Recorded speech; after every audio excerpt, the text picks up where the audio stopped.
शुभ प्रभात। आज का दिन मंगलमय हो। प्रिय आत्मन, इस धरती पर कितनी विविधताएं हैं।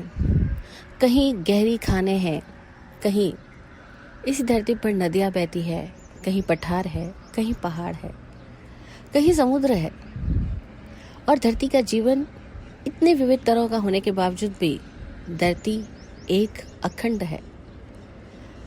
और सारे ही जीवन चूंकि इस धरती में से उत्पन्न हो रहे हैं, धरती में रह रहे हैं और धरती में समा रहे हैं, इस अपेक्षा से देखो तो सब एक ही तत्व से जुड़े हुए हैं। परस्पर सभी एक दूसरे के संयुक्त है ही। जाने अनजाने, चाहे अनचाहे, हम सभी जीव परस्पर एक दूसरे से गूंथे हुए हैं, सूत्रबद्ध है। इस धरती के मिट्टी में अगर कुछ विषैले तत्व डाल दिए जाते हैं तो इस धरती पर उत्पन्न होने वाले कितने ही प्राणी मात्र उस विषैले तत्व की वजह से अपने आप के स्वाभाविक संरचना को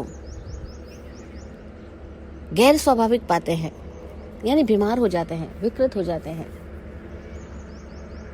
और धरती पर विष छोड़ने वाले को शायद ये भान होता होगा कि वह कितनी सारी प्राणियों की संतति को इस तरह से विकृत बना रहा है और उनके जीवन को दुर्भर बना रहा है। और वह किस नई श्रृंखला को जन्म दे रहा है उसे पता भी नहीं चलेगा। शायद ही पता चले। पता चल जाएगा तो वह शायद ऐसा करते क्यों करेगा। वो चेतेगा, रुकेगा, धरती पर विष नहीं डालेगा। लेकिन धरती की अद्भुत क्षमता देखो कि सारे लोग लगातार विषाणु, विषैले रसायन इस पर छोड़ते जा रहे हैं और फिर भी धरती, ये पृथ्वी तत्व, ये मिट्टी और ये प्राणियों की संचेतनाएं, ये सब उन सब को भी हजम करके अपने आप को बनाए रखने, टिकाए रखने की संघर्ष करती है। शायद ही हमें धरती का संघर्ष दिखाई पड़े और धरती पर रहने वाले प्राणियों का संघर्ष। हमें अपना संघर्ष दिखलाई पड़ता है कि हमारी आजीविका थोड़ी है, खर्चा ज़्यादा है, हमारी ज़रूरतें ज़्यादा है, पूर्ति के संसाधन अभी कम मिल रहे हैं, तो हम चिल्ला उठते हैं कि हमारे संघर्षों का क्या, हम कैसे जिंदगी गुजारेंगे, इस जीने से तो मर जाना अच्छा, इस जीने में रखा क्या। ऐसे 100 विकल्प हमारे दिमाग में आते हैं। तब कभी हमें लगता है कि हमने तीव्र रसायनों को छोड़कर, विषैली गैसों को छोड़कर और अपनी सुख सुविधा के लिए न जाने कितनी तरह से इस पूरे जीवन को, इस ब्रह्मांडीय चेतना को डिस्टर्ब किया है। बहुतों का जीवन दुभर किया है। लेकिन जब अपना जीवन दुभर होता है तभी प्रतीत होता है। बहुतों का संघर्ष नहीं दिखलाई पड़ता, अपना संघर्ष दिखलाई पड़ता है। तब अगर आपको कभी अपना दुख, अपना संघर्ष बहुत बड़ा लगता हो, तब इस चारों ओर के जीवन पर दृष्टि घुमाना और देखना कि इन सब के जीवन में कितना संघर्ष है और हमारे जीवन में कितना संघर्ष है। पता लगेगा कि पहाड़ के सामने एक छोटी सी राई का दाना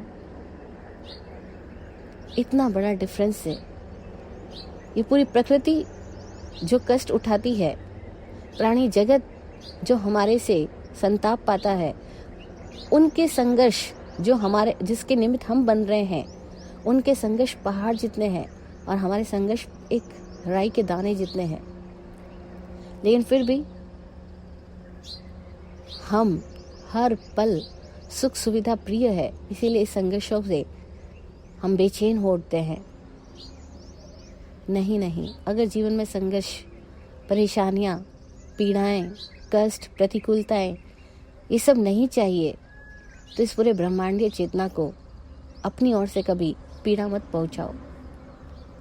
इसको संघर्ष करना पड़े ऐसी विकृत परिस्थितियां और विकट हालात इसके सामने मत लाओ। पल पल सजग होकर के कार्य करो कि कहां कहां मुझसे इस सृष्टि को कष्ट पहुंच रहा है, पता करो, अपने आरंभ को समझो और तब जितना हो सके उतना अनावश्यक आरंभ मत करो, शोरगुल मत करो, किसी को पीड़ा मत पहुंचाओ। धरती पर विषैले परमाणु मत छोड़ो, विषैले रसायन मत छोड़ो। अगर कहीं कुछ विकृति आ भी गई है और उस विकृति को दूर करने के लिए कदाचित कुछ विषैले परमाणु का प्रयोग करना भी पड़ता है, विषैले रसायनों का प्रयोग करना पड़ता है, तो उसके प्रति भी सतत पूरे ब्रह्मांड से क्षमा मांगो और प्रेम से भर के कहो, वसुधा तू उपकारी गजब आधार है रे महत सुख, मैं जरूरत हित गात के जो कर रहा हूँ भंग तुक, तुम सहनशीला धन्य हो, मुझ में भी ऐसा गुण खिले, यदि आवश्यकता हो नहीं किंचित न तेरे प्राण ले, काया कलाप से जो रथी हूँ कष्ट तुझको दे रहा, रे सहन मुझको कर सरल दिल, मैं कपट बिन कह रहा, मैं गुरु कृपा हो कर सीमित, तुझको क्षमाता सतत झुक, आरंभ बिन चर्या करूं दिव, व्यर्थता प्रति जाऊं रुक, मैं व्यर्थता प्रति जाऊं रुक।